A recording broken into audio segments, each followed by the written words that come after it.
Footsteps echoed, striding over the concrete with an agitated, reticent pace. The abraded soles of combat boots dominating the silence.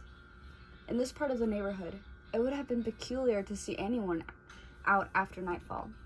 It became a discarded wasteland. Lights were switched off nearby homes. The street was inhabited. Not even a passerby walking his dog would dare to stroll through. The news had terrified the residents into thinking he would return, seeking revenge on those who had turned on him. They couldn't even coerce themselves to speak his name. To them, his family had ceased to have ever existed. Not even a shrine had been put up in their memory. Because of him, they had been forgotten. The town rendered him in the destructive image of a heartless, merciless criminal. And even though he was, they couldn't have been more wrong. What they ceased to understand was that by returning here, he was confronted by demons which he would never be able to face, by memories from his past which he would never be able to change, that by coming home, he was going to be the end of himself. Hesitantly, his lidless orbs glanced upwards, scrutinizing the building which he had avoided taking into his peripheral vision until now. Vines which had once flourished to lengthen over the massive bricks, withered with the lack of hydration. It still looked like his home, but still, to this day, it stood like it did that night, cold. Buildings left imprints from those who had once occupied it, or what had happened there. His mother had always told him that even if you didn't know the history of the building, you could always feel it. Maybe that was why now, even though he could no longer hear the laughter which eluded from these walls, he could still remember it. It was Lou's voice which he could recall the most. How he laughed as he tackled him to the ground, boyishly fighting over $1 for the store. But just as quickly as the memory surfaced, it was gone. If he didn't feel so torn inside, perhaps he would have smiled, but instead, he remained expressionless, unable to show the emotions he felt. He extended an arm, strained fingers tenuously grasping the handle. It wasn't like he needed to open it. The door was fictile, suspended from hinges which had long since rotted, obstructing his entry. He could have used it as an excuse, forgotten what he came here for, and went back to his miserable reality. But who was he kidding? He was a self-titled asshole. He didn't even think the word excuse existed in his vocabulary. Inhaling, he stepped forward, sliding through the crack in the door. A breeze lingered over his face, almost caressingly, like someone was welcoming him home. He would have laughed at the lunacy had it not felt so real. It was so pathetic to even think his family would accept him back.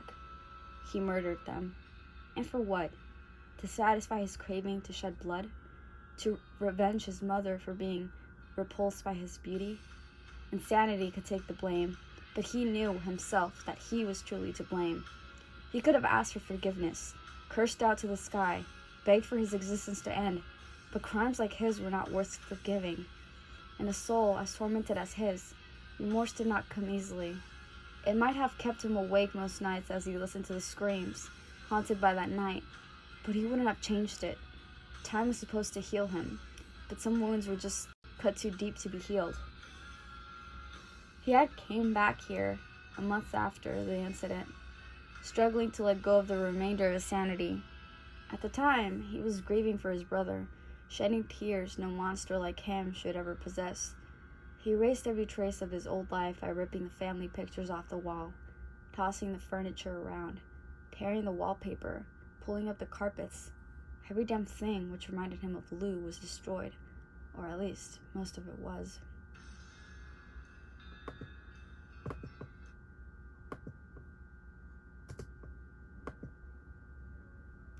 It took him hours to reach Lou's room, but when he tried to enter, he just couldn't. It was like the realization of hit him, drowning him in feelings he had tried to hide for so long. He lay in the hallway that night, surrounded by puddles of his own tears as he sobbed, pleading with his heart to stop hurting. But no amount of comfort, nor reasoning made the pain any more bearable. If it wasn't for that breakdown, he might not have lost his sanity, but like a switch, it was easy to turn off the emotions. Wordlessly, he pursued the remnants of the kitchen, scraping his teeth against his lower lip. It was a habit he did when he was thinking.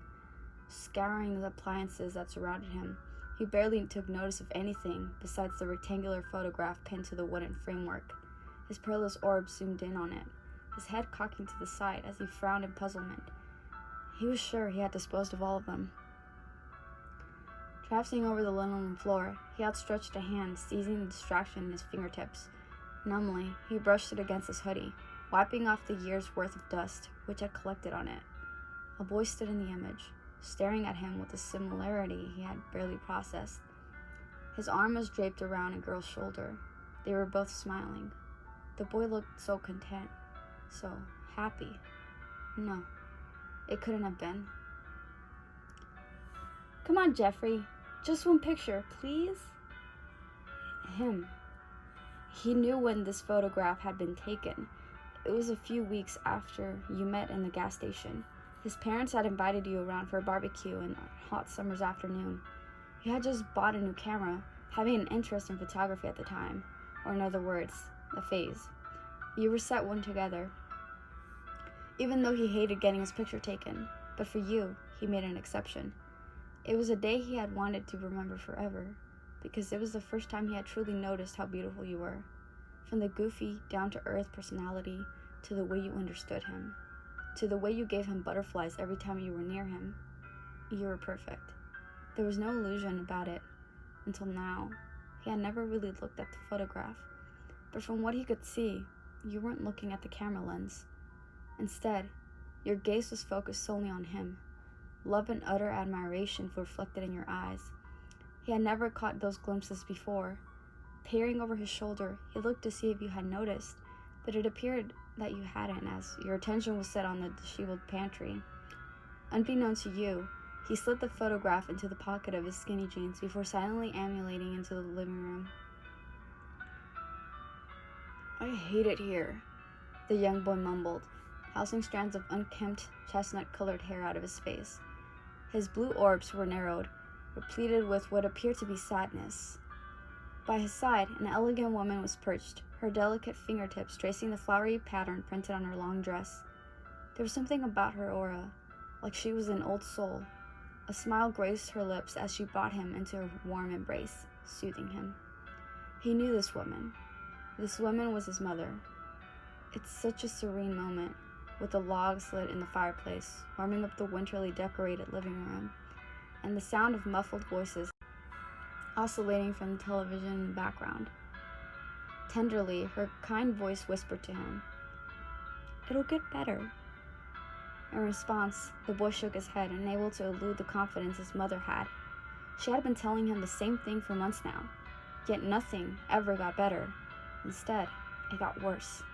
He had no friends. He didn't know anyone.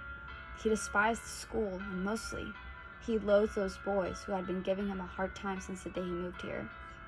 Lou was all he had. Meeting you hadn't happened yet.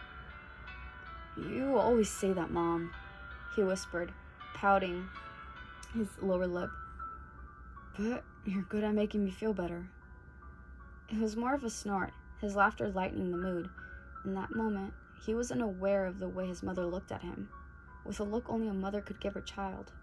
She was so proud of the extraordinary boy she had raised, and even now, at 15, she still doted on him. You lied to me, he breathed, the dilation of his form retreating as he stumbled into the hallway. If he stood in that living room 1 second longer, he wasn't sure what he would have done. Not once in all these years had he ever spared his mother a second thought, and yet all it took was one look at her to bring all of those memories crumbling down on top of him. Remorse wasn't something he was gifted with, but pain was. All of those false promises had been a lie. Nothing was fine. He wasn't fine. Anguishedly, he thrust his fist into the wall, coughing as clouds of ample plaster gathered around him. He just wanted to feel something, anything, to make himself feel real. You lied to me! She had lied to him about everything, about all the great things he was capable of the amazing future he had ahead of him. Did she know he was going to become this monster? Did she sense the evil rooted so far down in him that even he didn't know it? Where was his mother now when he needed her the most? Gone. That's what. Just like Lou, he got to live a lifetime of misery while she got to be fucking gone. The soft pitter-patter of feet sounded behind him, a small hand placing itself in the crevice between his neck and shoulder. You didn't speak, nor ask him any questions. You didn't need to, because you understood what he was going through. Silently, he panted against the wall, steadying himself as he absently turned to face you. But as he did, he caught a glimpse of the front door. A 15-year-old version of himself groggily woke up to the sound of shouting. Although he couldn't understand what the voices were saying, he knew they were discordant enough to be authoritative. The voices grew louder as they ascended into the hallway, almost deafening his feral ears. They were cursing, spouting out incoherent sentences. He knew it wasn't Lou. He would never swear, and his father was working night shift tonight. He swung his lithe legs over the edge of the mattress, clothed only in a tattered pair of pajama bottoms. The numerals flashed on his alarm clock, signaling him of the time. 12:35 a.m. It was early hours of the morning. Why was he being disturbed from his sleep at this time? What if someone was burgling his home, or his brother was in trouble? Mom? The panic surged through him as he worriedly raced out of his bedroom door. What greeted him was far worse than some thief. Lou was pinned against the wall, his narrowed wrists clamped in confinements and handcuffs. He wasn't putting up a struggle. Instead, he simply smiled, his eyes glistening as he gazed back at him. In the seconds it took him to react to his brother's arrest, he had already been halted down the stairs to the open front door where his mom stood, dark circles cast under her weary lids. The shaking in her hands wouldn't stop as she reached for her eldest boy, desperate to console him. Lou, where are they taking you? He found it impossible to bring the words together as he fumbled down the dark staircase, tripping over the speed of his own feet. I'm just going away for a little while, Jeffy. I'll be home soon. Why? His lower lip trembled as he neared his brother, following the officers out into the street where a car with flashing headlights was parked. The older boy smiled, trying his hardest to comfort him. Because of what I did. What? Lou, no. It was me. I did it. He darted forward, frenziedly trying to grab Lou's hand, but he was held back as someone grabbed a hold of the fabric of his t-shirt. His mother's sobs resonated behind him, her weak arm draping around his shoulders. He fought against her, but he could barely muster the energy to get very far before he crumbled to the ground, the muddy grass submerging around his knees as he broke down. Tears running down his cheeks. Tell them I did it, Lou. The car door slammed shut, blocking his brother from sight. Don't take him away, he whispered, crumbling onto his side as the moonlight shone down on him, streetlights flickering as if they could sense his pain. I need you, Lou. Please, please don't leave me. Sobbing, that's all he did as he lay on that cold, damp ground like a lost, scared little child with nothing but his mother's pleas to comfort him. In the morning, he had only moved as far as to the door, huddled in his mother's arms until his father returned from work, awaiting the devastation which destroyed their family forever.